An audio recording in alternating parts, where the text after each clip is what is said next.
아까 얘기 이어서요. 그 보수화 얘기에 대한 어떤 얘기를 갖다 얘기하면서 보수의 가치에 대해서 좀 이어서 얘기됐는데요. 사실 최근에 제가 한신대 교수님을 만났는데 한신대학교라고 소위 말하는 진보신학의 어떤 대학이었는데 그 교수님이 하는 수업 시간에 질문을 던졌대. 학생들한테 총선 때 어떻게 할 거냐 라고 했는데 교수님도 놀랐던 게 뭐냐면 한 60% 이상은 놀러 가겠다. 서로 투표 안 하고.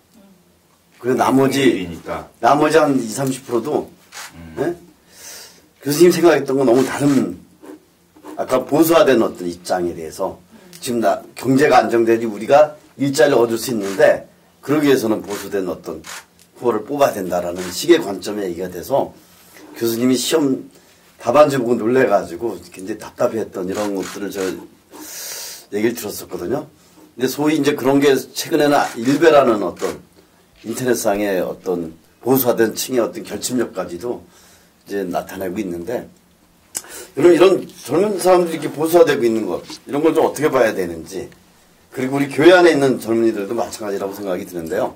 그리고 마찬가지로 지금 저도 베이비붐 세대 중에 하나지만 이미 한국 사회가 노령화로 들어가서 일본 다음에 가장 많은 노령인구가 많은 나라라고 이제 통계가 나오고 있는데 예측되고 있는데 그런 면에서는 노령화된 어떤 사회에 있어서 그 어르신들에 대한 그 고착화 된 어떤 그런 사고들 그런 부분에서 그런 부분들을 어떻게 바라보고 그 부분에 대해서는 우리는 교회적 관점에 아까 사회교리 얘기를 했었는데 그런 부분을 그분들한테 어떤 식으로 좀 설득 있게 얘기돼야 되는지 선생님 과제라고 생각이 드는데 그런 부분에서도 좀 의견이 같이 잠깐 좀 나눠봤으면 좋겠다고 생각이 듭니다.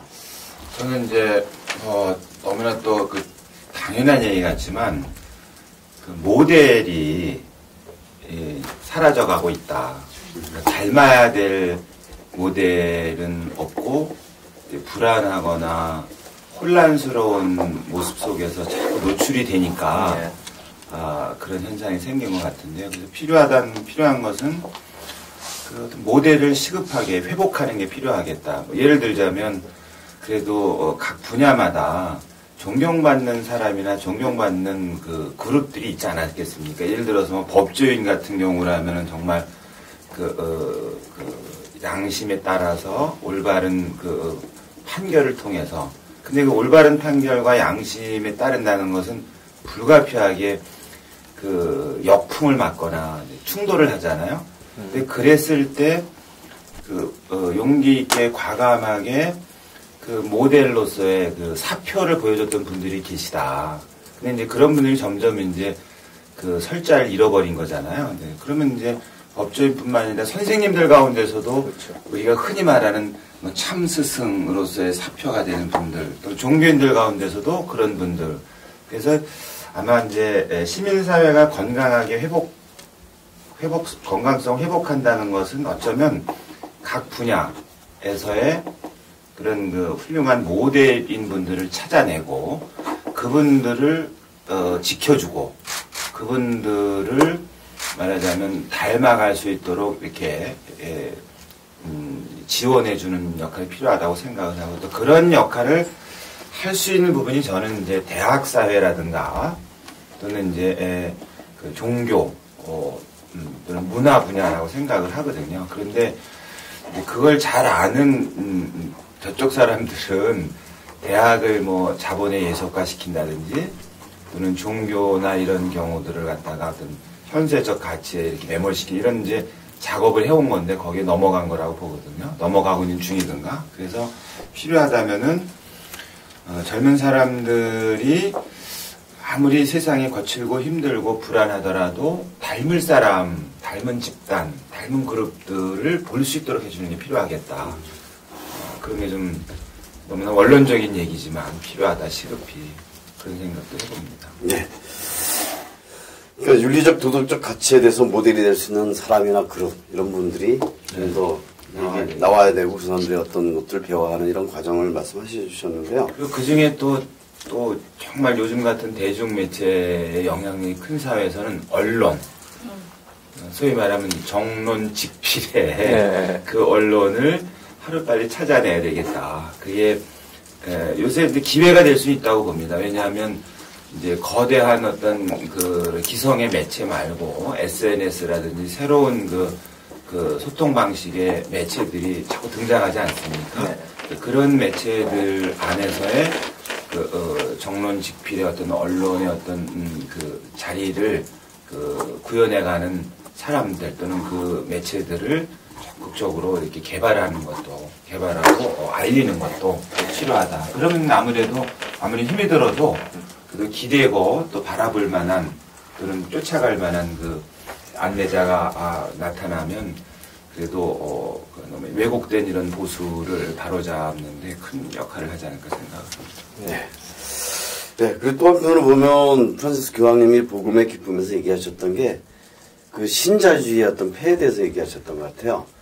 그 신자주의의 어떤 특징을 한마디로 말한다면 무한 경쟁의 시대라고 얘기하는데 이미 젊은 층에게는 대학 입시라는 어떤 경쟁으로 내몰렸던 입시 교육과 그로 인해서 대학에 진학하고 나서 이후에 어떤 주어진 앞으로의 삶의 이런 과정에서 굉장히 개인주의가 극도로 발달되면서 사실 그런 부분 때문에 굉장히 오히려 그 개인주의가 보수주의화되어가는 이런 모습으로도 볼 수 있는데 이런 측면에서 어떻게 좀 봐야 되고 해결할 수 있는지 혹시 의견 있으면 얘기해 주세요. 저는 신부님 말씀하신 그 말씀 중에 자본과 권력에 예속된다. 이게 굉장히 중요한 핵심 메시지가 아닌가 싶거든요. 아까 뭐 일베 얘기도 하셨고 했는데, 박근혜 정부 시작하자마자부터 처음부터 문제됐던 게 국정원 댓글 사건이었잖아요. 국정원. 그리고 이 권력을 떠받치고 있는 거대의 힘을 가진 굉장히 커다란 조직인데, 사실은 일베도 처음부터 그렇게 지금처럼 활동하지 않았을 텐데, 아마 배후에 권력과 자본이 투입이 되면서 더 청년들을 보수화하고, 그리고 청년들이 마치 이 정치 혐오에 최앞장 선 것처럼 더 만들어가고 있는 측면도 많다라는 생각이 들어요. 그래서 이런 부분, 권력과 자본에 예속되게 하는 시스템으로 계속 정권이 다방면으로 활용하고 있는 것, 그것이 이제 저는 가장 큰 문제라고 생각하는데요. 그래서 지금 진보 개혁 진영에서의 개혁 진영이 차기 정권을 찾아오겠다라고 하기 위해서 사실은 그 진보의 외연을 확대하겠다고 전에 여당이었던 분 모셔와서 좀 이러잖아요. 근데 과연 그런다고 정말 외연이 확대될 것인지 그런 부분은 좀 저는 의문은 가긴 갑니다만 이 권력과 자본에 예속되는 이런 거대한 틀을 깨는 의미에서 이번 총선도 의미가 있지 않을까. 네, 그런 생각이 듭니다. 네, 지금 박은미 선생님이 말씀하셨던 내용에서 좀 더 유추해서 보면은 어차피 신자유주의라는 시장경제 체계에 있어서의 그 야당조차도 그 경제 민주화라고 얘기하지만 그것은 이미 하나의 그런 그 자본 권력이 예속돼 가는 과정에 있어서의 하나의 방편적 모습이다. 네? 그런 모습에서는 결국 야당의 중심되는 정당들의 정책도 결국은 신자주의라는 큰 자본 권력이 예속된 한 측면에서 자유롭지 못하다. 이런 얘기까지 좀. 네, 좀 요즘에 좀 비빔밥 같아요. 그래서 이게 뭐 정당이 좀 색깔도 좀 없는 것 같고. 네, 그러면 이제 그 얘기되어 주시는 게 그런 것 같아요. 그러면 이전에 많이 얘기됐던 게 뭐냐면 비판적 지지라고 하는 게 굉장히 광범하게 홍을 얻었었거든요. 그래서 이제 무조건 야당이 너 마음에 안 들지만 그래도 여당 잘못된 것보다는 좀 낫다. 상대적인 차별성에 나온 것 때문에 비판적 지지로 찍었던. 그랬지만 그 결과가 사실은 19대 국회 때 그 야당을 그렇게 지지했지만 야당의 모습에 대해서 전혀 기대한 게 나오지 않은 데서 오는 실망감. 이런 게 20대 총선에서 어떻게 나타날지도 근데 주요하게 봐야 될 문제 같아요. 그래서 그런 부분은 어떻게 직시해 줄 수 있는지. 아마 사회가 발전이 이제 분화되고 또 경제가 발전되고 우리가 정치가 상당히 후진적이라고 하지만 예전보다는 나아졌단 말이죠. 그러니까 권위주의 정부 체제에서 아무래도 과도기를 거쳐서 우리가 민주 공고화 뭐 이런 얘기를 하는 거 보면 예를 부정부패 이런 것도 규모도 옛날보다 좀 줄어들 수 있죠. 예를 들어 찻대기 하다가 이제는 오토바이 떼기를 하든지 어떤, 자, 우리가 모르지만, 예를 들면, 뭐, 우리 유신 헌법 체제에서 얼마나 탄압받고 인권 유린당했습니까? 그거에 비하면 지금 많이 좋아졌죠. 550 때에 비하면 87년 체제 이후서부터는 많이 좋아졌죠. 여기서 아마 문제가 있는 것 같아요. 다시 말씀드리면 아까 청년층의 보수화, 더 나아가서는 무관심 이런 건데요. 사실은 우리가 민주화를 지속해 나가려면 더 많은 노력이 필요하다고 하는 걸 우리가 잊고 있는 것 같아요. 그냥 가만히 있으면 민주화는 그냥 이루어지는 것이다. 이런 그 신자유주적 물결은 그냥 민주화가 되면 없어질 수도 있다. 이렇게 되는 것 같은데 사실은 그렇지 않고 더 많은 노력이 필요하다. 더 많은 시민교육이 필요하고 더 철저한 정치교육이 필요하고 시민정치교육이 필요한데 우리는 그동안 그것을 많이 등한히 했기 때문에 지금 젊은 층들이 그냥 손 놓고 그냥 매몰되고 좌절하고 무관심하고 투표일 날 놀러갈 생각하고 이런 것이죠. 우리가 뭘 바꿀 수 있겠느냐. 정치학적으로 얘기하면 정치적 효능감이라고 그러죠. 내가 한 표 던져서 뭐 이 세상이 어떻게 바뀌느냐 하는 건데 실질적으로는 그런 걸 격려하고 해야 되고요. 예전에는 소위 87년에는 호언철폐 독재 타도만 가지고 뭔가 변화를 일으킬 수 있었지만 지금은 그렇지 않거든요. 지금은 생태 문제에 대해서도 우리가 알아야 무슨 한마디를 할 수 있고 복지 문제 얘기할 때 보편적 복지와 아니면 선택적 복지라고 하는 것에 대해서 뭔가 얘기를 하고 토론을 하고 수기를 해야만 거기에 의사를 표현할 수 있단 말이죠. 강정마을에 대한 이 얘기도 그냥 예전처럼 막 구호 외쳐서만 될 문제가 아니고 이것이 안보적인 문제는 어떻고 생태적인 문제는 어떻고 이런 모든 문제를 종합적으로 할 수 있는 능력을 이제는 전문가뿐이 아니라 유권자들도 가져야 되는데 우리 청년들에게 청소년들에게 그러한 기회를 주지 않았죠. 그러면서 지금 닥친 문제는 여러 가지 뭐 실질적인 취업의 문제라든가 대학 진학에 이런 것만 하니까 점점 그냥 몰려가고 심지어는 일베 같은 단체도 나타나고 그러니까 이것은 기성세대가 반성을 해야 되고 우리가 모델을 내세울 만한 우리 자신들이 있느냐 하는 걸 우리도 반성을 해봐야 되고 상당히 총체적인 문제인 것 같습니다. 그래서 저는 정치교육, 시민교육 이런 것이 이번 선거 과정을 통해서도 스스로 체득할 수 있는 그런 계기가 됐으면 좋겠다. 예, 그런 측면에서 좀 더 우리 가톨릭 신자들이 이제 어떤 후보를 선택했냐 이런 기준에 대해서 고민을 좀 구체적으로 해봐야 되는데요.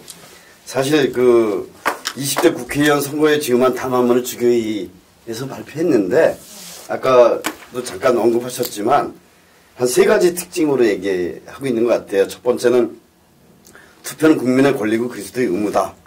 그리고 두 번째는 공동선과 평화의 정의에 기여하는 후보를 식별하자. 그리고 세 번째는 깨끗하고 겸손하게 일할 일꾼을 찾아내자. 근데 사실 이걸 전에 제가 어떤 신자분이 보더니 너무나 당연하고 다 알고 있는 얘기를 왜 이렇게 일반적인 기준을 가지고 담화문을 발표하느냐.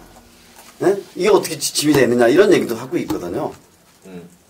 적어도 주교회라면 우리 한국 교회에서 가장 권위와 그리고 신자들에게 지침 방향을 제시해주는 입장이 돼야 되는데 왜 이렇게 나쁘게 말하면 두리뭉실하게 아주 원론적인 얘기만 제시할 수밖에 없는지 이런 거에 대해서 좀 아까 우리가 제시할 수 있는 구체적 기준에 대해서 이정희 교수님 잠깐 젊은 층에 대한 얘기를 하셨는데 가톨릭 신자에 대해서는 지금 어떤 이런 담화문을 어떻게 바라보고 좀 더 구체적으로 그 다음에 얘기되는 게 그거 있습니다. 인천교구 정평이 총선 지침도 사실은 그 첫 번째가 안전사회 평화국가의 기준을 제시했고 두 번째는 생명권, 생명 존중 환경을 제시했고 세 번째가 자유인권 이 얘기를 했는데 그리고 네 번째가 교육복지 균형 발전. 이거 읽으면 그냥 아주 기본적인 원론적인 얘기예요. 구체적인 지침으로 어떻게 해야 된다라는 실천적인 내용이 아니라 이렇게 해야 된다라는 당위적인 문구로 얘기되고 있다 이렇게 좀 평가하는 분들도 있어요. 그래서 이런 부분에 대해서 좀 이 기존의 교회에서 나오는 이 정치적 입장, 총선에 대한 저는 이걸 연결시켜서 얘기해 주십시오. 이제 이게 유권자 한 분 한 분이 할 수 있는 작업은 분명히 아닙니다. 다만 이제 그래서 거듭 그 시민사회의 어떤 건강한 성장이 요구되는 부분인데요. 혹은 정당의 성숙함이 요구되는 부분인데, 후보를 선택할 때 당연히 어떤 정보가 있어야 되지 않겠습니까? 근데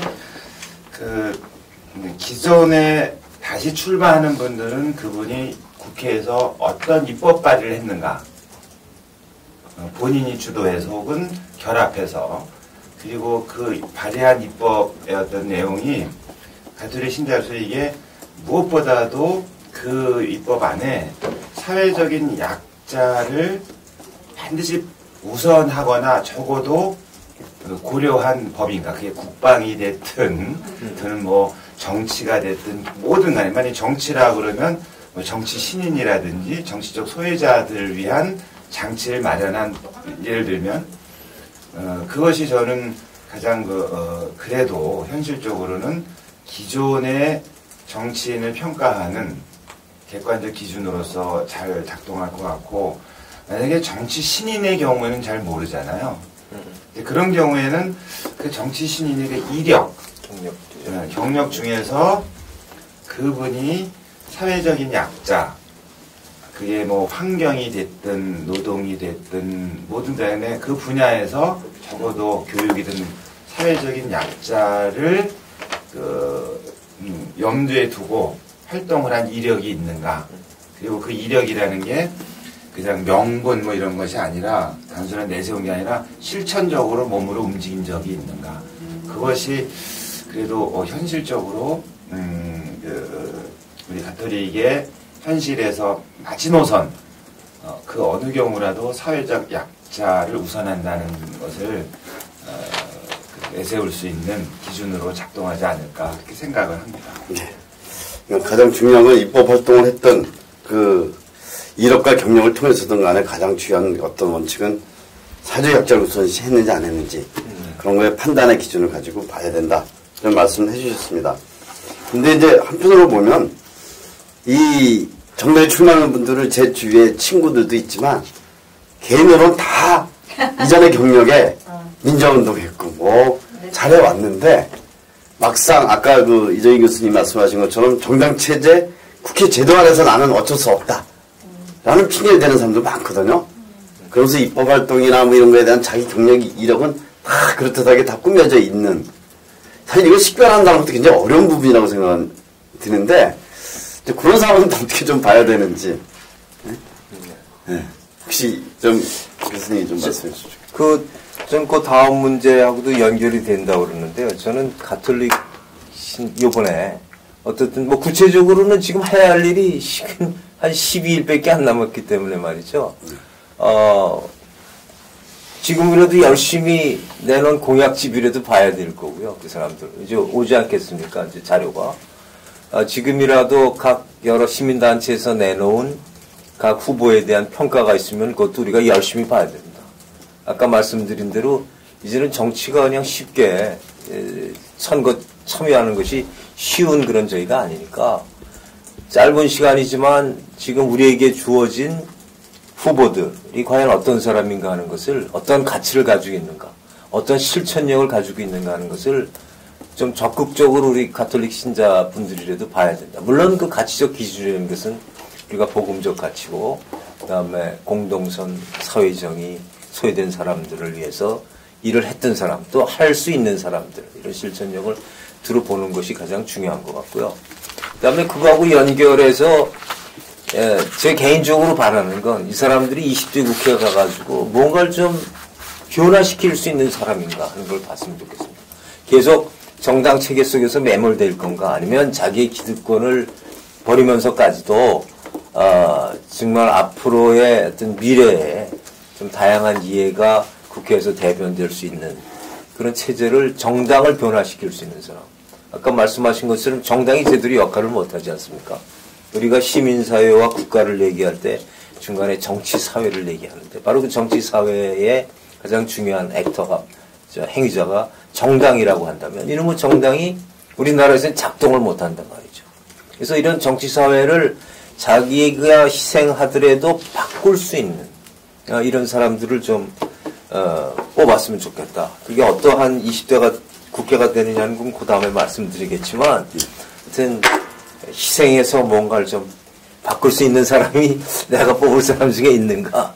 아니면 정당 중에서도 비례대표 할 때 이 정당이 뭐 소수가 됐든 다수가 됐든 뭔가 좀 이 정당 체계를 바꿀 수 있는 사람이 정당이고 국회 제도나 이런 걸 좀 바꿀 수 있는 그렇지 않습니까? 우리가 늘 얘기하는 게 한 개인의 희원군을 기다리는 건 1000년 기다려야 한두 명 나오는 거니까 어떤 보통 사람들이 오더라도 제대로 그 정치를 꾸려나갈 수 있는 그런 시스템을 마련해야 되는데 다들 그냥 자기 기득권 차리느라고 시스템을 안 만들죠. 저는 개인적으로 네. 왜 각 동네마다 비슷하실 것 같은데요. 왜 지하철역 앞에 이런 데 현수막 걸어놓은 거 각 당의 국회의원들이 보면 그런 내용 담는 국회의원들 후보들이 꼭 있어요. 뭐 뉴타운 개발하겠다. 그다음에 뭐 무슨 경전철을 놓겠다. 저는 그런 후보 안 찍어요. 그거 거의 현혹시키는 공약일 것이 거의 분명하거든요. 4년 지나고 해도 그걸 했다는 후보들이 거의 없었어요. 제가 살고 있는 동네에도 늘 나오는데, 어떤 사람을 뽑겠다도 중요하지만 어떤 공약을 내는 후보는 뽑지 않겠다. 라고 하는 것들도 각자 좀 생각해 보시는 게 필요한 부분인 것 같고요. 아까 신부님께서 사회교리와 관련된 그 담화문 같은 거에 대해서 좀 설명을 해주셨는데, 저는 이게 그냥, 뭐, 언제나 해왔던 얘기 아니냐, 이렇게 사회자께서 하셨는데, 사실은 본당에서 이 선거를 앞두고 본당 신부님들이 이 담화문 거의 읽어주시지 않아요. 읽어주시더라도 그냥 읽고 말아요. 아무 코멘트 없이. 그게 이제 뭐 그것 논란이 될까봐 그러실 수 있을 것 같은데, 저는 그것에 대해서도 우리가 이런 것을 사회 교리에 입각해서 선거를 앞두고 모두가 알아야 한다라는 걸 각 본당 신부님들께서도 커멘트와 더불어 해주셔야 한다고 생각해요. 근데 본당에서는 거의 들어본 적이 없거든요. 주보에서도 네. 잘 안 되니까. 그렇죠. 원래 성격 주보에 같이 들어오긴 하는데, 그래서 그걸 한번 하는 것과 안 하는 것은 저는 큰 차이가 있으리라고 생각이 돼서. 아까 이제 교수님 말씀하신 이제 그 정치 교육. 네. 이게 교회 안에서도 그게 반드시 네. 할 수 있는 거거든요. 할 수 있고 해야 되는 건데, 우리는 그거를 정치라고 말하는 순간에 이념으로 5초 만에 바뀌어가지고 다시 5초 만에 이제 대립으로 갈 거라는 걱정들을 하는 거죠. 그렇죠. 그러니까 성당 안에서는 그 정치의 정자도 못 꺼내게 하는 일이 오랫동안 지속된 거죠. 그렇군요. 참 좋으신 말씀이에요. 근데 그걸 또 구체적으로 보면 이제 올해가 사실 우리 교회에서 보면 자비의 특별 희년이라고 얘기하는데 과연 그게 걸맞게 얼마나 주교회의나 이 교구에서 이 자비의 특별 희년에 대한 어떤 실천적 모습이 보여지는지 사실 저는 신뢰의 문제랑 많이 연결된다고 생각하거든요. 좋은 말과 원칙이 중요한 것도 있지만 그게 실천적으로 보여지지 않을 때 갖는 배신감이나 실망감도 많이 존재할 것이다. 이런 얘기를 정치로 연결해서 보면 지금 저 집권 여당의 비주류에 제일 잘 나가는 사람 두 사람이 제 옛날에 아는 선배였어요. 근데 그 사람들이 했던 얘기는 근데 비주류. 그때는 다 뽑아줬어요. 왜 그랬었냐면 내가 호랑이 굴에 들어가서 호랑이 잡겠다고. 네, 그런 표현들이 많았죠. 그랬는데 그냥 오히려 그 정당 체계에 가장 충실한 그리고 그 조직의 지도부로 그렇게 가는 모습을 보면서 과연 선거 때만 그 후보의 어떤 그 순간적인 모습까지 그리 판단하기에 참 어려움도 있다. 네, 이런 생각이 들어요. 그래서 한편에서 그런 얘기도 있거든요. 차라리 이번에는 뭔가 작은 변화를 갖는다면 후보가 아니라 후보의 기준은 뭐 너무 불편하던 기준이 있으니까 차라리 변화의 가장 작은 부분을 정당 선택에 비례대표의 1인 2표니까 정당 선택에서 뭔가 변화를 만들어가면 어떠냐 이런 얘기도 있거든요. 네. 이제 그런 부분에서는 기독교는 이미 기독교의 색깔을 띤 정당이 선거에 참여하고 있습니다. 기독당인가. 두 개. 그리고 그 천주교회는 정책 중립이 분명히 없다고 교황님이 말씀하시는데 계속 교회의 지도부나 교회 모습은 정책 중립의 입장을 취하고 있어요. 이 부분에 대해서 우리 개신교에 비교해서 어떻게 봐야 되는지 네. 이것도 좀 얘기가 됐으면 좋겠습니다. 저기 조금 전에 자비의 특별신장 말씀하셨는데 네. 아까 제가 정치의 그 무능과 부패 얘기도 잠깐 꺼낸 것도 그 자비의 얼굴이라는 그 칙사에 보면 이제 그 부패 그다음에 이제 부정부패 이런 것을 하느님의 보복을 불러오는 죄악이다. 왜냐하면 시민들의 삶에 위협을 주고 희망을 꺾고 그렇죠. 이 사회적 약자를 거의 고통으로 내몬다. 이제 이렇게 나오면서 이제 그 대목에서 정의 얘기를 꺼내는 거죠. 네. 그러니까 정의는 자비의 첫걸음이다. 그러면서 이제 교정은 자꾸 호소하는 거죠. 이 부정부패와 맞서려면 그렇죠. 지혜로움도 필요하지만 용기가 필요하고 그 맞서지 않는 것은 오히려 그 동조하는 죄다 이렇게 얘기를 하거든요. 그런 점에서 이제 이야기를 계속 좀 풀어가면은 지금 말씀하신 맥락으로 하면은 네. 우리 교회에서 우리 교우들에게 그것이 정당에 대한 선택이든 후보자에 대한 선택이든 이런 기회에 있을 때 그런 관점을 과감하게 성찰할 수 있도록 교회가 안내해주고 네. 알려주고 하는 건 반드시 필요하다고 보는 거죠. 그런 점에서는 조금 전에 말씀하신 것처럼 좀 담화가 비록 이제 너무나 원론적인 얘기를 하더라도 그렇죠. 그 본당의 사목자들이나 주교들은 이걸 구체적인 자기 교구에 맞게, 자기 본당에 맞게 또는 자기가 충분히 성찰하고 숙고해서 투표에 이렇게 임해야 된다라고 발언을 해야 된다. 왜냐면 그게 복음의 기쁨에 보면 그 교황께서도 그건 뭐 교황만이 아니고 우리 교회가 가르치는 거니까 사람들의 삶에 영향을 주는 문제에 대해서 사목자는 책임이 있는 거죠. 그런 점에서 뭐 비례대표가 누가 됐는가, 어떤 사람이 참여했는가도 꼼꼼히 살피고 말이죠. 그렇게 해가지고 적어도 책임 있는 참여의 그 길로 인도할, 안내할 필요는 분명히 있는 것 같습니다. 책임 있는 참여가 정말 필요하다고 봅니다.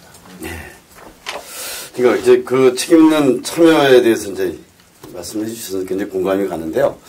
사실 그 바티칸 공의회 문헌에 보면은 본당에 있어서의 사회교류의 중요성에 대해서 굉장히 많이 얘기하고 있는 거거든요. 거기에서 여성과 남성의 평등성도 얘기하고. 근데 사실 아직까지 본당에서는 별로 변하지 않습니다. 그리고 오히려 신부님들 중에서는 본당 신부님들 만나뵈면 요새 말 잘못하면 신자들이 들고 일어나서 벌떡 소리 지르고 막 나가고 이래서 얘기를 함부로 못하겠다 이런 얘기를 하세요. 되게 두려워하시죠, 그런 네, 그러니까 왜 신부님이 사회교리 입장에서 신자들 무서워해야 되는지 그 원인을 역으로 보면 오히려 평소에 사회교리 교육을 얼마큼 본당에서 잘 실현했는지 안 했는지에 따라서 신자들이 신부님을 바라보는 신뢰와 존중이 있지 않을까라고 생각하는데 그것을 하지 않고서 그 두려워하는 이런 것들에 대해서는 본당에서의 사회교리도 굉장히 교육을 강화시키는 거에 대한 그래서 신당의 의식을 신자들의 의식을 변화시키는 것도 이제 선거만 앞두고 있는 것이 아니라 굉장히 중요한 문제인데 그런 부분에 대해서 거기서 제가 좀 한 가지만 좀 너무 말씀 많이 또 죄송한데 네. 용어상의 정리 네. 우리가 이제 신부님들이 교우들을 교육한다. 그 이제 그런 이제 구도. 네. 는 사실은 우리 2차 바티칸 공의회를 지나가면서 보편교회는 그거를 반성한 거거든요. 아, 예. 오히려 이제 그 상호 동행하는 것이기 때문에 교회의 가르침과 이런 것들을 그 사목자들은 서비스하는 거죠. 네.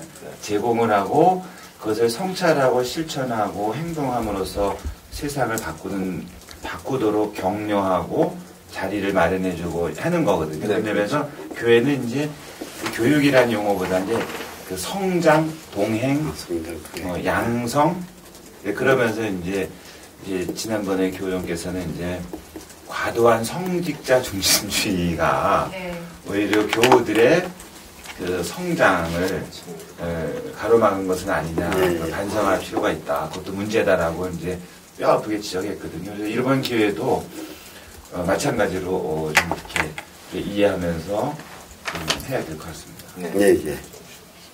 네. 그럼 덧붙여가지고 혹시 이제 아까 우리가 후보를 선택할 때 기준, 구체적 기준에 대해서 조금 더 얘기를 좀 우리가 빠진 부분에 있어서 특히 전체 여성이 유권자의 절반이거든요. 근데 사실 지금 사목을 보면 분당 사목에서 인터뷰 때도 박원민 선생님이 말씀하셨지만 여성이 20%밖에 없다. 네? 이 사무위원들 중에 정책 결정 누구 안에 결정권이 별로 없다. 네. 그러니까 그 굉장히 수동적인 모습일 텐데 이게 선거 때는 어떤 식으로 이제 적극 참여로 여성들을 교회 여성들에게 의미를 부여해야 될지 그런 부분에 대해서 좀 말씀해 주시면 좋을 것 같아요. 그럼 뭐 특별히 여성이어서 뭘 더 어떻게 해야 된다기보다 최근 들어서 왜 선거관리위원회에서 나온 선거 독려 캠페인 영상들이 무슨 걸그룹 아이들이 참여하면서 여성을 오히려 비하했거나 혹은 뭐 약간 성적인 내용을 담은 그런 내용들이 나와서 무리를 일으켰다 이런 내용들이 나오잖아요. 거기 주인공들이 다 지금 여성이거든요. 이제 이렇게 약간 여성에 대해서 동원되는 혹은 지금 신부님 뭐 교육에 대해서 말씀하셨지만 여성들은 좀 더 교육받아야 되는 대상처럼 대상화된다든지 이런 게 선거 장면에서 동원이 되고 있거든요. 근데 이게 지금 저는 힘을 가진 여권에서 계속 여성에 대한 입장이 이거였다고 생각이 돼요. 그래서 여성들이 더 이런 부분에 대해서 좀 스스로 더 자각하고 우리가 어떤 후보를 우리를 도울 일꾼으로 뽑아야 될지 좀 더 여성들도 더 깨어야 되지 않을까 그런 생각이 듭니다. 예, 그럼 또 다른 문제로 좀 한번 생각해 봤으면 좋은 게요. 아까 특징 중에 하나였지만 나쁘게 말하면 이번에 선거 기간이 짧게 됐던 거는 여야의 합동적인 전략이었다. 부로 선거를 최종 마지막에 딱 선거구 지역을 결정해가지고 기존의 어떤 국회의원만 유리하게 하는 이런 선거로 얘기됐어요. 그러니까 이건 선거 제도상의 문제도 이제 문제가 있을 수 있다고 생각해서 우리 정치학계 회장님도 하셨으니까 선거 제도상의 문제는 없는지 심지어 조금만 더 한 걸음 더 나아가보면 최근에 광화문이나 여러 군데서 SNS 상에서 보면은 이제 이 컴퓨터 선거가 갖는 부정적인 측면들 그래서 오히려 미국이나 다른 외국의 사례처럼 수개표를 당일날 현장에서 해서 그렇게 가는 게 부정을 막는 방법이다. 이렇게 주장하고 있는 부분이 있거든요. 그냥 그런 부분에서 그런 선거법상의 제도상의 문제에 대해서 좀 얘기되어질 수 있는 게 어떤 건지 그것도 봤으면 좋겠어요. 선거제도 문제는 뭐 다룰 게 너무나 많습니다. 사실 선거구의 문제도 그렇고요. 선거의 과정에 있어서 여러 가지 문제점도 있기 때문에 이걸 다 다루기는 어렵지만 이번에 문제가 불거진 선거구 획정의 문제만 보더라도 일단 선거구 획정을 독립된 위원회로 만들어서 중앙선관위에서 맡아서 하지 않았습니까? 근데 결국은 그 결정의 키는 정치권이 국회에서 가지고 있었기 때문에 선거구 획정위가 독립적인 그런 역할을 하지 못했거든요. 그러니까 앞으로는 그 선거구 획정위원회의 위상 문제, 그 다음에 지금 뭐 구체적까지 다 얘기하기는 어렵지만 거기 위원들이 9명이 됐단 말이죠. 그래서 4명 여야에서 추천하고 선관위에서 1명하고. 근데 결국 의결 정족수는 또 3분의 2란 말이죠. 그러니까 뭐 이게 난항을 거칠 수밖에 없는 그런 상황이었습니다. 그래서 선거구 획정위 하나만으로도 우리가 개선해야 될 게 많고요. 선거 제도의 문제는 지금 뭐 소선거구제에다 비례대표제 하는 건데 단순 다수대표제인 소선거구제가 가지고 있는 맹점은 뭐 우리가 다 많이 알고 있지 않습니까? 그래서 중앙선관위에서도 300명 중에 200명 지역구 100명 비례대표 이렇게 안을 내놨지만 결국 기득권이죠. 기득권을 지키기 위해서 오히려 비례대표를 줄이는 7석을 줄이는 그런 결과를 됐단 말입니다. 그래서 이런 어떤 선거 제도 저는 개인적으로는 비례대표가 늘어져야 된다고 보고 그래야 그 소수의 목소리들 아까 가치적인 이런 정당들이 많이 좀 진입할 수 있지 않겠습니까? 이런 생각을 하고 있는데 뭐 그거는 이제 좀 더 복잡한 문제이기 때문에 안 하고요. 그다음에 또 뭐 바꿔야 될 건 일단 정당 체계 전환이 상당히 필요할 겁니다. 앞으로 어떻든 간에 지금 정당의 근데 정당이 제 기능을 못 하고 있으니까 제일 중요한 게 충원의 기능인데 공천 과정 보면 누가 보더라도 이런 공천이 어디 있느냐 점점 낙심하게 되니까요. 그다음에 정당 체계도 이제 아직도 지역주의적 정당 체계를 그대로 가지고 있지 않습니까? 지금 보수 진보의 차별성이 조금씩 나타나긴 하지만 그래도 지지 기반이라는 게 벌써 영남, 호남 뭐 이렇게 나눠져 있는 것도 이제 바뀌어줘야 되고요. 뭐 한두 가지가 아닐 것 같습니다. 그 기준을 아까 말씀하셨을 때 예. 아주 상식적이면서도 제가 보기에는 아주 우리 사회에서 상식이 실종된 현상 중에 하나 보통 일상에서도 나타나는 건데요. 제가 보기엔 그렇습니다. 그러니까 보통의 시민들은 다수결이라는 것에 대해서 굉장히 신뢰를 합니다. 네. 근데 다수결을 한다 그래서 소수를 무시해도 된다는 뜻은 아니다. 네. 그게 좀 일상뿐만 아니라 어느 경우나 좀 우리 유권자들의 마음속에 있어야 되겠다. 좀 자리 잡았으면 좋겠다. 그렇죠.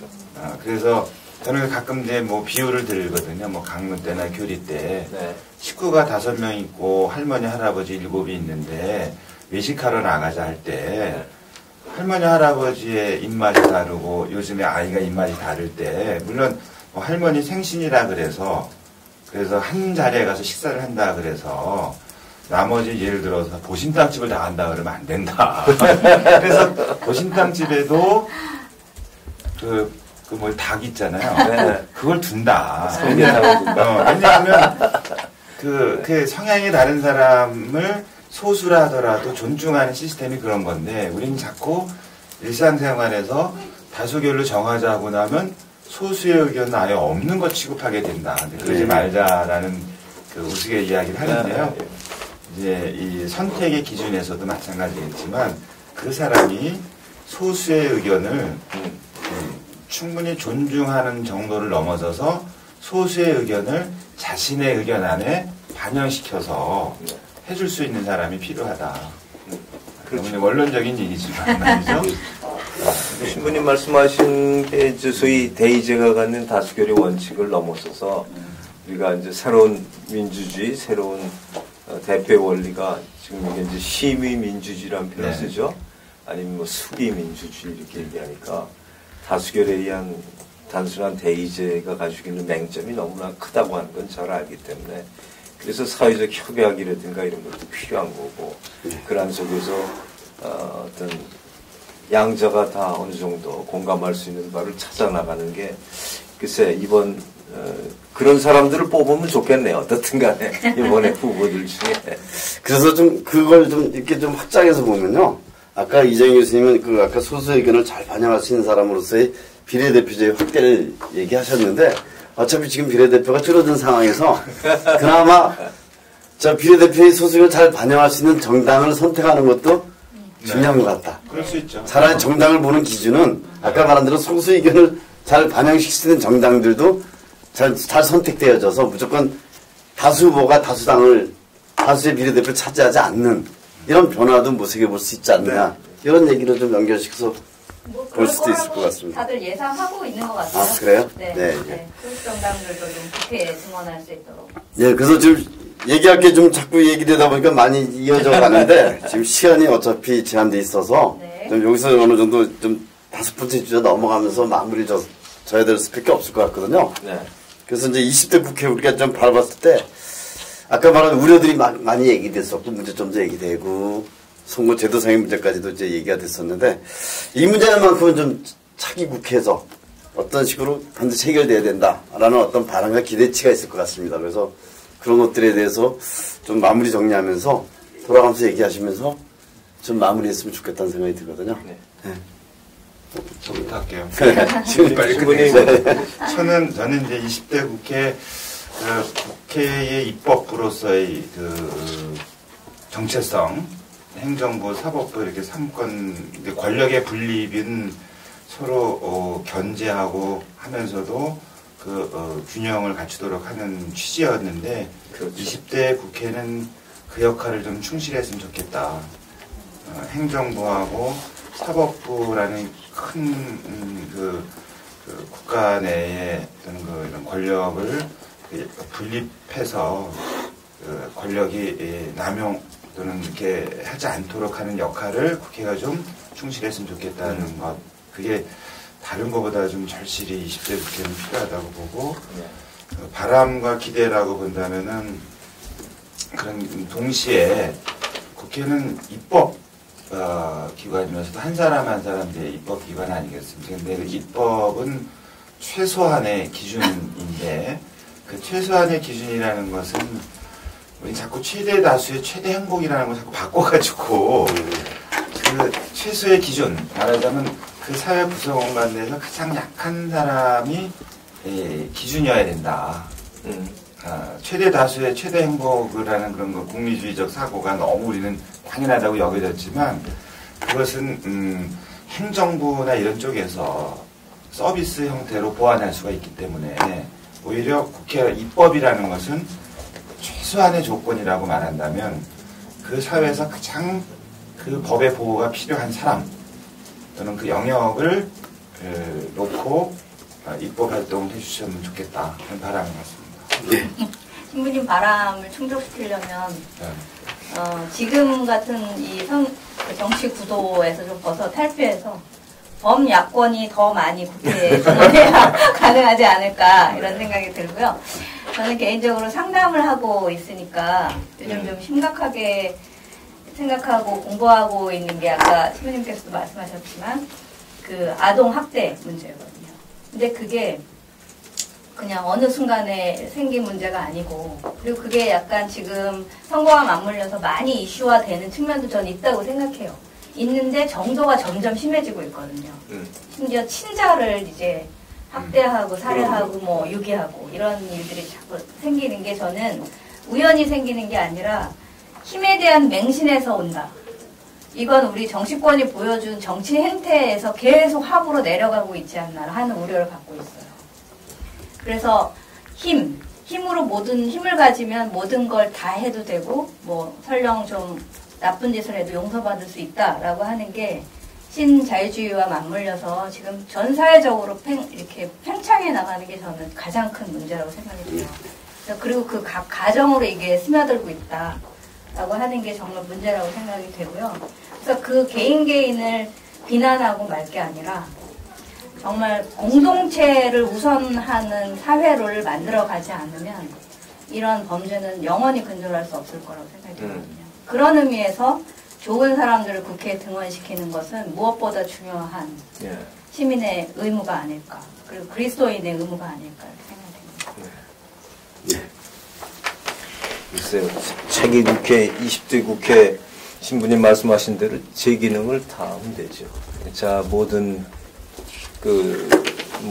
국회는 국회의 기능을 잘 하면 되는 건데 제일 중요한 게 입법, 행정부 감시 기능, 입법 기능, 행정부 감시 기능, 그다음에 국민청원 기능 뭐 이런 건데 가장 중요한 게 입법 기능일 겁니다.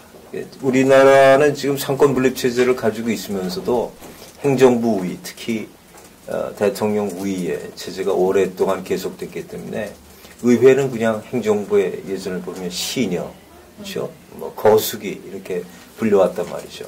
그래서 종종 어떤 때 보면 의회 권력이 또 막강하게 막 힘을 하는 것 같은데 힘을 남용하는 거지 제대로 행정부를 견제하지 못하고 있기 때문에 사실 대통령 중심제라고 하는 중심의 그 표현은 잘못된 겁니다. 이것은 소위 대통령제가 가지고 있는 견제와 균형이라고 하는 기본적인 철학을 우리가 상당히 왜곡돼 와서 지금까지 잘못 왔는데 차기 국회는 제 기능을 제대로 해서 삼권 분립에 걸맞는 그런 어떤 헌법 정신을 구현했으면 좋겠고요.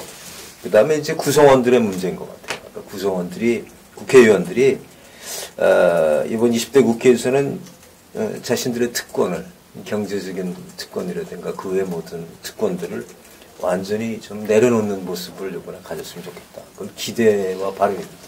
그러니까 국회의원들이 군림하고 뭐 선거 기간 동안만 굽신하지 계속 군림하는 게 아니라 진정한 봉사하는 모습을 보이는 그것을 가시적으로 보이려면 아마 정의당에서도 그런 얘기를 했는데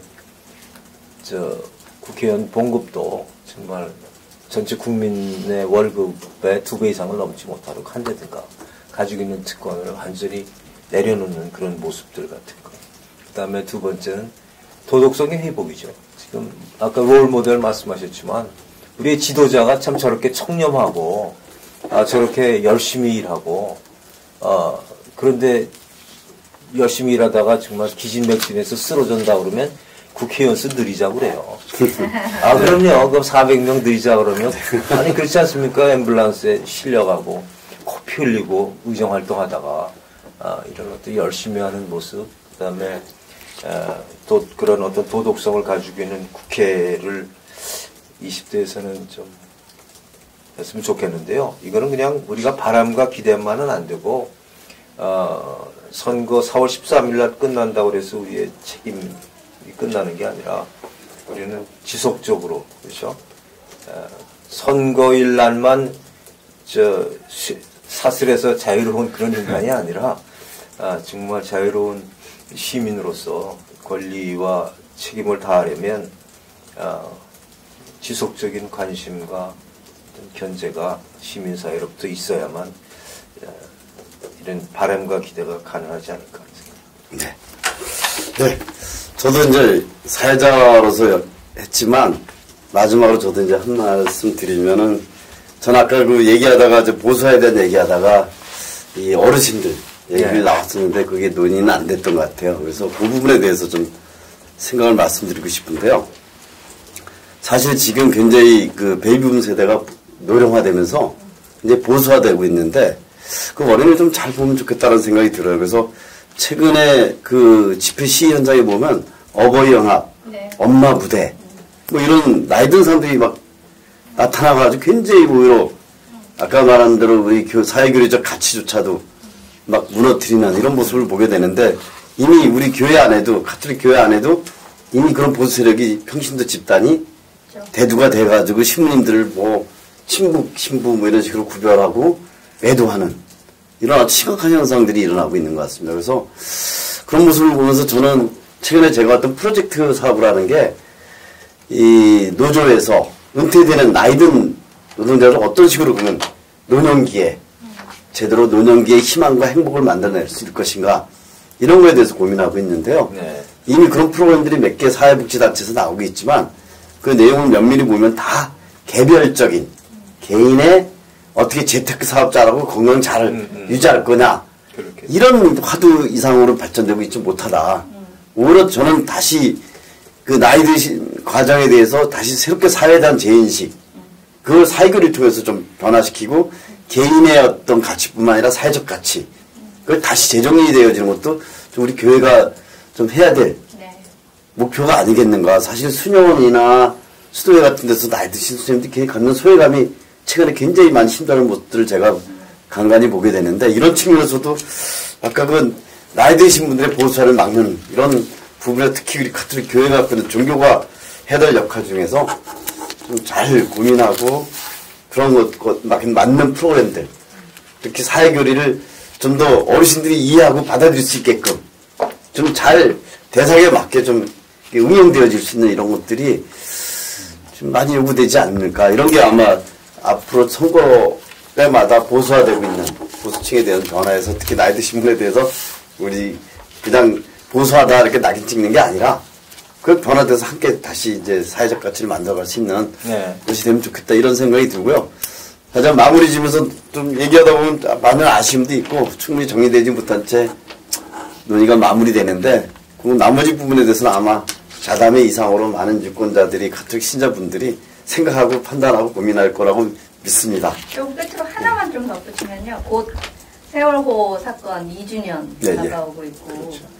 또 강정마을에서는 지금 9년째 해군기지 저지를 위해서 싸우고 있고 또 밀양에서는 송전탑 저지 우리 사회 곳곳에서 지금 생활 현장에서 사회적 약자들이 계속 양산되고 있거든요. 그래서 이번 총선에서 국회 등원하시는 그분들이 이런 사회적인 약자를 위한 그런 입법 활동을 좀 더 적극적으로 앞으로는 해주시기를 바라겠습니다.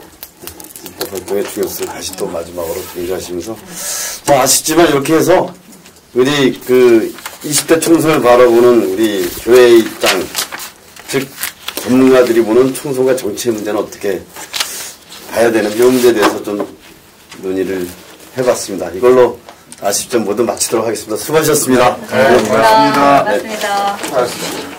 아이고, 큰일 하셨다. 시간 마쳤네. 우리 마음속에 있는 것, 좋은 것을 행동으로 옮기면 그 작은 행동이 세상을 바꿉니다. 우리 모든 선의의 사람들, 선한 마음에 담아두지만 마시고 행동으로 옮기고 그럼으로써 우리가 지나간 자리, 미래 세대가 안심하고 뒤쫓아가도 잘 만들었으면 좋겠다는 바람으로 이 자리에서 함께 이야기 나눴고요. 그래서 많은 걸 배웠고 앞으로도 더 민감하게 반응하면서 생각하면서 살아가야겠다는 생각 다시 하게 됐습니다. 좋은 자리였습니다. 프란치스코 교황님께서도 정치적으로 중립은 없다 이렇게 말씀하시고 정치에 참여하는 것은 그리스도인의 의무다라고 말씀하셨죠. 그리고 그리스의 철학자 플라톤은 정치에 무관심하면 가장 저질적인 사람들의 지배를 받게 된다 이렇게 얘기했다고 해요. 우리 모두 이번 선거에 충실히 참여하고 또 올바른 선택하는 그런 그리스도인이 되기를 희망합니다. 고맙습니다. 우리 가톨릭 교회는 참 보석을 우리가 가지고 있는데 그게 바로 사회적인 가르침입니다. 이번 4.13 총선을 맞아서 우리가 가지고 있는 보석, 사회적 가르침을 다시 한번 생각하고 그러한 가치를 지향하는 또 그것을 실천할 수 있는 후보자 또 정당을 선택하는 것이 우리의 책임이자 또 권리라고 생각을 합니다. 선거혁명은 바로 우리에게 달려 있습니다. 국민이 주인되는, 그래서 민주정치가 제대로 자리 잡는 그런 20대 국회가 되기를 기대합니다. 예, 좀 이렇게 사회를 잘 매끄럽게 진행해야 되는데 좀 아쉬움이 많이 남지만 그래도 세 분의 패널 분들이 참 많은 얘기를 해주시면서 거기서 많이 느끼고 생각하게 됩니다. 우리 교회 입장에서 봤을 때 그 사회교회를 통한 사회복음화적 과제, 그리고 아까 보수화에 대해서 얘기 나왔던 교회 쇄신의 문제, 이것은 총선 때만의 문제는 아닌 것 같고, 그런 과정에서 아까 그 시부님이 말씀하셨던 그 좀 더 모범적인 사람, 모범적인 집단, 이런 게 우리 교회 안에서 좋은 모습으로 자리매김하고 그런 모습 속에서 그런 실천들이 신자분들한테 확대되고 그것이 선거에서 작은 혁명들을 만들어 간다면 분명히 우리 교회의 가르침에 맞는 사회로, 하나님의 나라로 변화 발전하지 않을까 기대해 봅니다. 고맙습니다. 고생하셨습니다.